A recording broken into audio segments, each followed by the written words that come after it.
Doctor صاحب آپ اس چیز پہ روشنی ڈال دیجیے کہ جمعرات کو بعد از اذان مغرب شب جمعہ شروع ہو جاتی ہے، تو شب جمعہ کی بھی کیا شرعی حیثیت بتائی گئی ہے؟ ان الحمدللہ اما بعد فاعوذ باللہ من الشیطان الرجیم بسم اللہ الرحمن الرحیم۔ اللہ تبارک و تعالیٰ کی یہ سنت رہی کہ اللہ تعالیٰ نے بہت سی چیزوں پر فضیلت دی۔ اللہ تبارک و تعالیٰ نے حضرت جبرائیل کو تمام فرشتوں پر فضیلت دی اور ان کو سید الملائکہ کا لقب دیا، حالانکہ وہ ہیں انہی جنس میں سے۔ اللہ تبارک و تعالیٰ نے نبی کریم صلی اللہ علیہ وسلم کو سید الانبیاء کہا، تمام نبیوں پہ فضیلت دی۔ اللہ تعالیٰ نے رمضان کو باقی مہینوں کا سردار قرار دیا، اسی طرح جمعے کو سید الایام کہا گیا کہ یہ تمام دنوں کا سردار ہیں۔ زمان و مکان کو فضیلت بخشی اللہ تبارک و تعالیٰ نے، مکان کو فضیلت بخشی اللہ تعالیٰ نے، بیت اللہ کو، بیت المقدس کو، حرمین شریفین کو اور مساجد کو، یہ مکان کی فضیلت ہے، یہ زمین کے باقی ٹکڑوں سے افضل ہیں۔ اسی طرح اللہ تعالیٰ نے زمان کو بھی فضیلت بخشی ہیں، آج کا دن افضل ہے، آج کا مہینہ افضل ہے۔ اس لحاظ سے شریعت کے اندر کچھ ایام کو مخصوص کیا گیا ہے۔ شب جمعہ کی جو بات کی گئی ہے، جمعہ کی ابتدا ہے، دنوں کا سردار ہے، اس کے اندر درود شریف کی کثرت روایات حدیث میں ملتی ہیں اور اس کے اندر مختلف اعمال بھی ملتے ہیں کہ اللہ تبارک و تعالیٰ کے ساتھ تعلق کو مضبوط کیا جائے۔ اللہ اور قرآن کریم کا فلسفہ بھی یہی ہے کہ انسان کو مخلوق سے کٹ کر خالق کے ساتھ جوڑا جائے۔ مثال کے طور پر حضرت ابراہیم علیہ نبینا کو جب آگ میں ڈالنے لگے تو زمینی حقائق کچھ اور کہہ رہے تھے، آنکھ کا مشاہدہ کچھ اور کہہ رہا تھا کہ تھوڑی دیر بعد آگ جسم کو جلا دے گی، اور سابقہ ترجمات بھی یہی تھے، لیکن حضرت ابراہیم علیہ السلام نے اللہ سے رابطہ کیا، حسبنا اللہ نعم الوکیل و نعم المولا و نعم النصیر۔ اما عائشہ صدیقہ کی پاک دامنی پر جب الزام لگا تو انہوں نے بھی یہی آیت پڑھی، حسبنا اللہ نعم الوکیل و نعم المولا و نعم النصیر۔ احد کے اندر جب مشرکین مکہ نے حملہ کیا مسلمانوں پر تو اللہ کے رسول نے بھی حسبنا اللہ نعم الوکیل و نعم المولا و نعم النصیر۔ آپ پورا فلسفہ دیکھیں کہ کوئی بھی دن ہو اور کوئی بھی وقت ہو، اللہ تبارک و تعالیٰ اپنی مخلوق کی طرف متوجہ ہیں اور چاہتے ہیں کہ میرے بندے میری طرف آئیں۔ بالکل ڈاکٹر صاحب، میں چاہوں گی آپ معراج کے واقعے کے حوالے سے تھوڑی منظر کشی کر دیں۔ یہ قبلہ اول تو ہے ہی، لیکن یہاں سے معراج کا سفر بھی جو ہے وہ شروع ہوا تھا۔ دیکھیں رسول اللہ صلی اللہ علیہ وسلم اور آپ صلی اللہ علیہ وسلم کی لایا ہوا اسلام اور آپ صلی اللہ علیہ وسلم کی تہذیب مختلف تہذیبوں سے جدا ہیں۔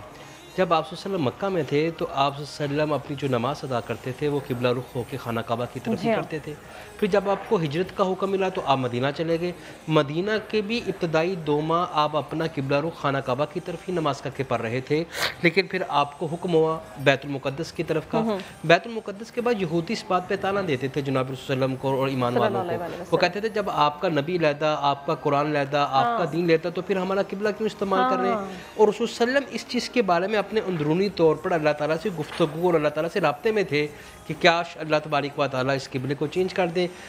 بنیادی بات یہ ہے کہ جس طرح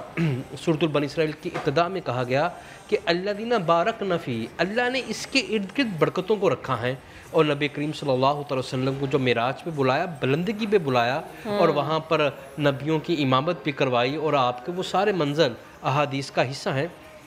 اصل چیز یہ ہے کہ جو موجودہ دور کے اندر فلسطین کے حالات ہیں، قرآن خود اس پہ تبصرہ کر رہا ہے، کم من فیات قلیلۃ غلبت فیات کثیرۃ باذن اللہ، بے شمار مرتبہ اللہ نے ایسا کیا ہے کہ بہت سی چھوٹی جماعتوں کو طاقتور جماعتوں پر غلبہ دیا ہے باذن اللہ اپنے حکم سے۔ وما لکم تقاتلون فی سبیل اللہ، تمہیں کیا ہو گیا ہے کہ تم غریبوں کے بارے میں، کمزوروں کی طرف سے، عورتوں کی طرف سے، بچوں کی طرف سے کیوں نہیں لڑتے، جو اللہ تبارک و تعالیٰ کو اس طرح پکارتے ہیں کہ اللہ تعالیٰ ہمیں اس بستی سے نکال۔ یہاں ایک بات سمجھنے کی ضرورت ہے کہ اسلام کفر کے خلاف جہاد نہیں کرتا، جہاد کی علت کفر نہیں ہے، اسلام کبھی کافر کے ساتھ مد مقابل نہیں ہوا، جہاد کی علت ظلم ہے۔ اسلام ظلم کے خلاف انسان کو فرعون کہتے ہیں۔ اللہ تعالیٰ نے موسیٰ علیہ السلام کو فرعون کے دربار میں بھیجا تو یہی بات قرآن کریم میں کہی، اذهب الی فرعون انہ طغی، جاؤ فرعون کی طرف، یہ سرکشی کرتا ہے، یہ بغاوت کر رہا ہے، اور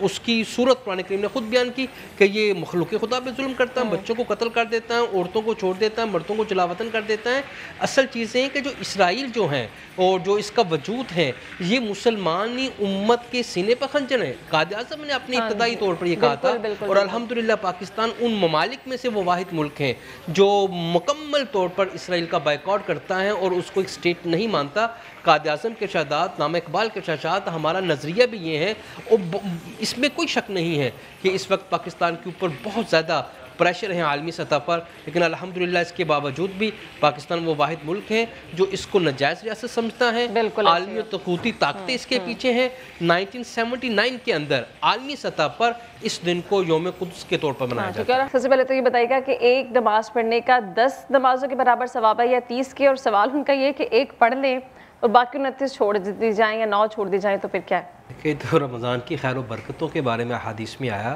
کہ نفل فرض کے برابر ہو جاتے ہیں اور فرض کا ثواب 60 سے 70 گنا بڑھا دیا جاتا ہے، لیکن اس کا یہ فرض نماز کے بارے میں ہے، اور باقی اعمال کے بارے میں بھی ہیں، اس کا ثواب 10 گنا بڑھا دیا جاتا ہے۔ لیکن یہ تو سوال بھی محل غیر مناسب ہیں،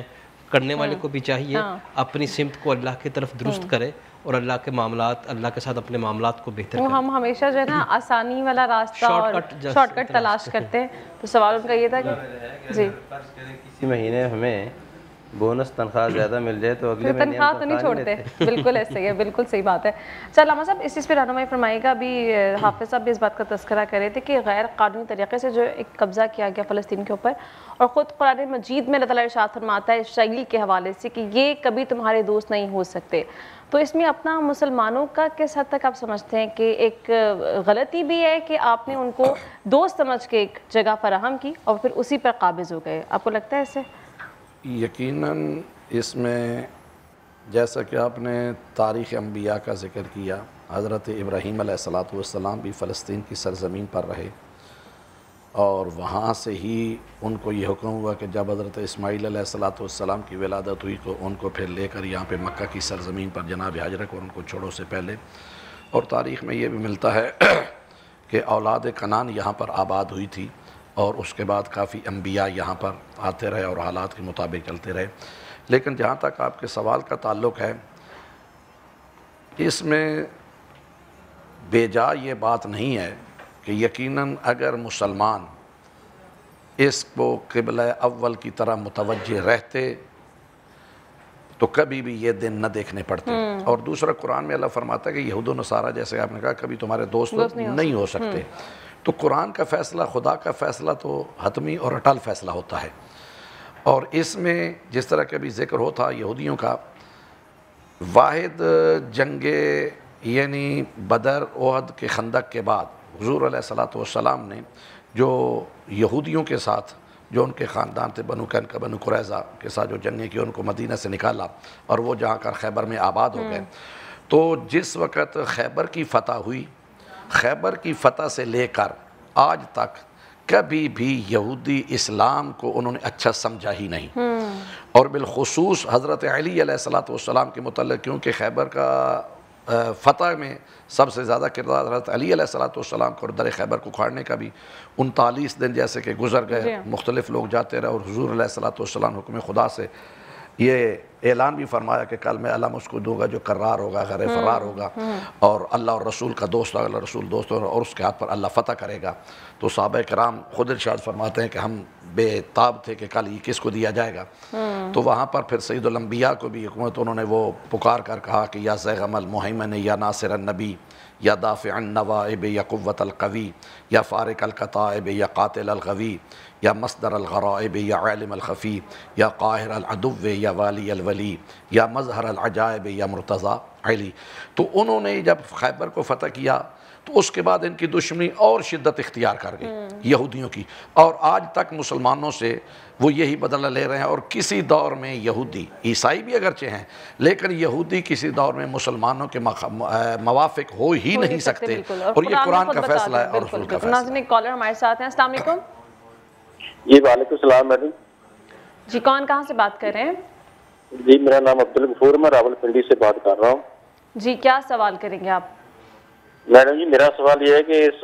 رمضان کے مہینے میں، مقدس مہینے میں، اگر کسی انسان سے غلطی جو کوتاہی ہو جائے تو کیا اس میں ہمیں معاف نہیں کرنا چاہیے، اس غلطی کی معافی نہیں دے دینی چاہیے، یا اپنے دل میں نفرت بھر کے رکھنا چاہیے کہ اب اس کو معاف نہیں کریں گے؟ ٹھیک ہے، آپ کا جواب ہم علماء کرام سے لے لیتے ہیں۔ علامہ صاحب رہنمائی فرمائے گا کہ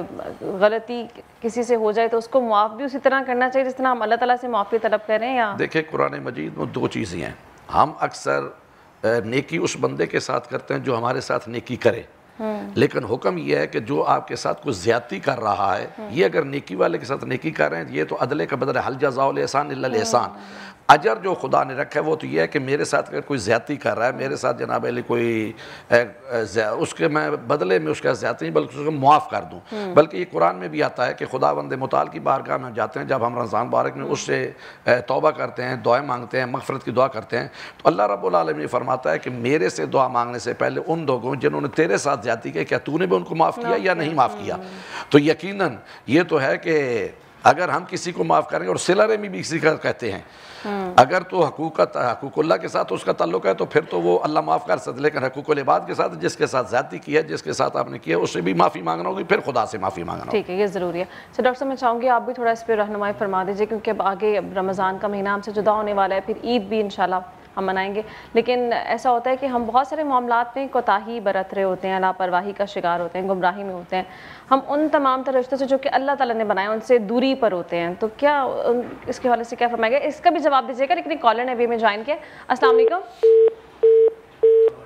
کال میرے خیال سے ڈسکنیکٹ ہوئی ہے، تو دوبارہ آپ کی کال لیتے ہیں۔ جی ڈاکٹر صاحب، دیکھیں یہ جو رمضان ہے مختصر مہینہ ہے، گنتی کے چند دن نے، قرآن نے خود کہا گنتی کے چند دن نے، اس سے ایک بڑا روزہ بھی ہے۔ جب انسان مسلمان گھر میں پیدا ہوتا ہے اور اللہ تعالیٰ کی کبریائی کا اعلان کرتا ہے اور اللہ تعالیٰ کی وحدانیت کو تسلیم کرتا ہے، تو بنیادی طور پر اس نے روزہ رکھا ہے۔ اور جب اسرائیل لینے آئیں گے، یہ اس کی افطاری ہے، اللہ سے ملاقات۔ کیا بات ہے، بالکل۔ تو یہ عددی روزہ ہے، چھوٹا روزہ ہے۔ اگر انسان کے اس کے بعد بھی کوئی معاملات خراب ہو جائے تو اللہ نے ایک بہت بڑا پیکج دیا ہے، الا من تاب وآمن وعمل عملا صالحا، کہ دوبارہ اللہ سے رابطہ کرنا، دوبارہ اللہ سے رجوع کرنا۔ قرآن نے خود کہا یا ایھا الذین آمنوا توبوا الی اللہ توبۃ نصوحا،